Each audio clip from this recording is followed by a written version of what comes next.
अभी हम लोग लेसन 7 टॉम लूजेस अ टूथ मार्क ट्वेन द्वारा जो लिखा है उसके बारे में पढ़ेंगे, ठीक है।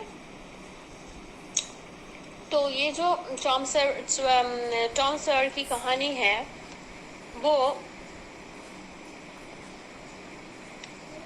कौन से कहानी से लिया गया है, तो वो कहानी का नाम है the adventures of Tom Sawyer, ठीक है। और the story is about the childhood pranks of a young boy who is looking for ways to avoid going to school but it is caught up in his own trap, ठीक है। तो ये जो blue ink में लिखा है उसको देखो, नीचे में 3 लाइन्स जो है सेकेंड पैराग्राफ में वो देखो। जो स्टोरी है बचपन का, एक बच्चा का बचपन के बारे में, जो वो हमेशा उपाय सोचता था स्कूल को अवॉइड करने के लिए, नहीं जाना चाहता था, बट वो क्या होता था, उसको वो फंस जाता था अपने ही ट्रैप अपने ही जाल में वो फंस जाता था, ठीक है। अच्छा, मैं शुरू करती हूँ, मैं रीड करना। Tom always found Monday mornings to be miserable. Miserable मतलब है टॉम के लिए बहुत ही मंडे बहुत ही दुखदाई होता था, क्योंकि संडे के बाद, वो शायद तुम लोगों के लिए भी होता होगा, तो संडे के बाद मंडे को स्कूल नहीं जाना पसंद था उसको, एकदम उसको बहुत दुख होता था। Monday began another week slow suffering in school. तो मंडे क्या होता था, मंडे से पूरी हफ्ता बितानी पड़ती थी और धीरे धीरे सफर करते रहो। सफर मतलब है कि भुगतते रहो और डांट खाओ, काम करो, होमवर्क करो, क्लासवर्क करो, इतना सारा मेहनत करो। तो मंडे से उस मेहनत का शुरुआत था, इसलिए उसको बहुत ही दुख होता था, मंडे से ही दुख स्टार्ट हो जाता था। टॉम ले थिंकिंग, वो लेटा सोच रहा था। Presently he wish that he was sick, वो विश किया, वो उसको लगा कि अच्छा होता अगर मैं बीमार हो जाता। सिक मतलब बीमार हो जाना। Then he could stay home from school, तो फिर वो क्या होता, वो घर पे रह सकता था, स्कूल से दूर घर में रह सकता था। He investigated his body with the hope of finding some ailment. उसने इन्वेस्टिगेट किया। इन्वेस्टिगेट करना मतलब है कि जांच पड़ताल करना अपने शरीर को, और आशा किया कि कुछ न कुछ वो बीमारी ढूंढ लेगा। एलिमेंट मतलब है कि बीमारी। He thought that he had found symptoms of stomach trouble. उसको लगा कि उसको कुछ मिला है, कुछ सिग्नल कि उसका कुछ पेट में गड़बड़ है, उसका कुछ इशारा मिला। He began to grow hopeful. वो बहुत ही आशावादी हो गया कि अरे वाह, अब तो मैं घर में लेट सकता हूँ, मुझे स्कूल जाने से छुट्टी मिलेगी। However, the symptoms soon grew feeble and wholly went away. But धीरे धीरे वो जो सिम्टम था, मतलब है कि जो चिन्ह होता है ना, पेट दर्द का जो चिन्ह होता है कि पेट दर्द होता है, चीन करके दर्द होता है, या तो पेट गड़बड़ होता है, बहुत सारा पॉटी होता है, कुछ भी उसको नहीं हो रहा था, तो वो क्या करेगा, और उसकी जो संभावनाएं थी वो घर में बैठने की, वो उसकी उम्मीदों पे पानी फिर गया, और धीरे धीरे वो आशा जो था उसके मन में वो चला गया। होली वेंट अवे, पूरी तरह से वो आशा, वो उम्मीद की किरण चली गई, ठीक है। ग्रो फीबल मतलब है वो फीका हो गया उसकी आशाएं, ठीक है। Tom thought father suddenly he discovered something, और आगे सोचता रहा वो।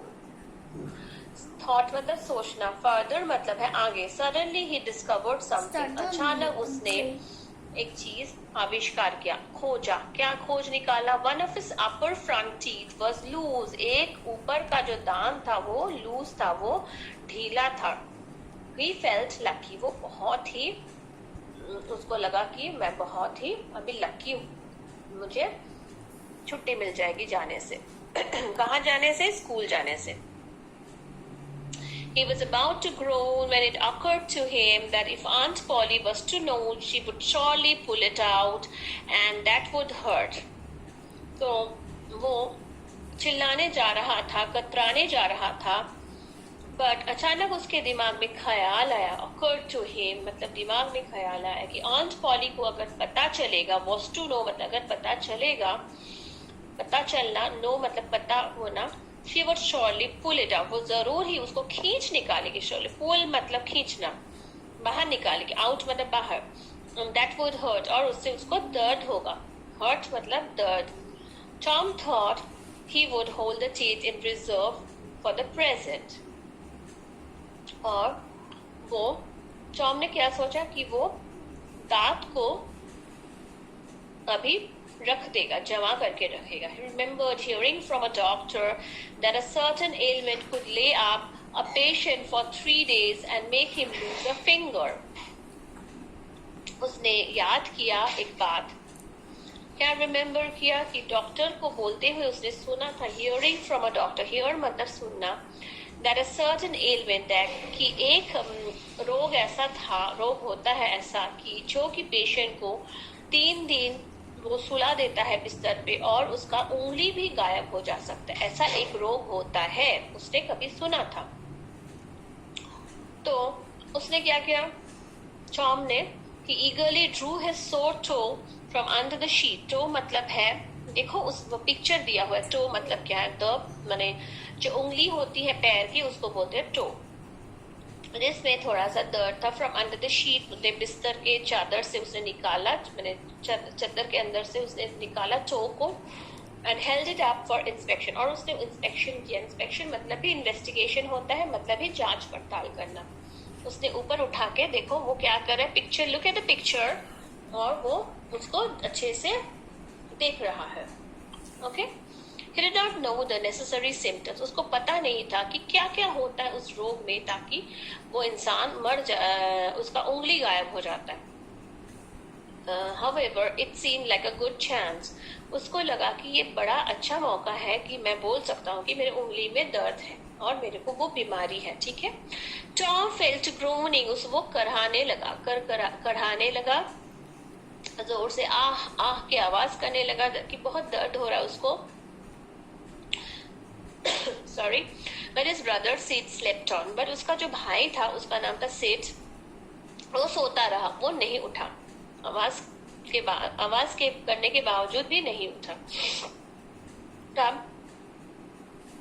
टॉम ने क्या किया, टॉम groaned louder, और जोर से कराने लगा.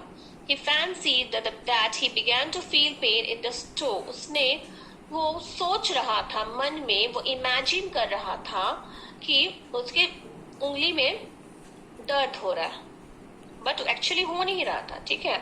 No response came from Sid. वो सिड कोई भी हिल डुल नहीं रहा था. रेस्पॉन्स मतलब कोई आंसर नहीं दे रहा था. Tom then started a succession of groans. फिर वो ज्यादा करके वो चिल्लाने लगा, दर्द से जो आवाज होती है वैसा आवाज करने लगा. However Sid snored on. Snore करना मतलब है क्या मतलब है, जब कोई सोता है तो जब वो नाक से आवाज आती है तो उसको क्या बोलते हैं हिंदी में, खर्राटे मारना. ठीक है. स्नोट मतलब है वो सीट जो था वो खर्राटे मार रहा था. Tom became excited.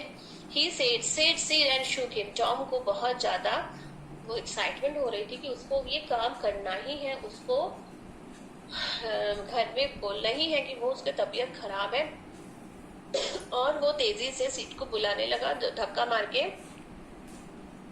शुक मतलब हिलाने लगा. This course worked well. और ये चीज काम आया. वर्क्ड वेल मतलब काम आया. फिर जो है वो उठ गया.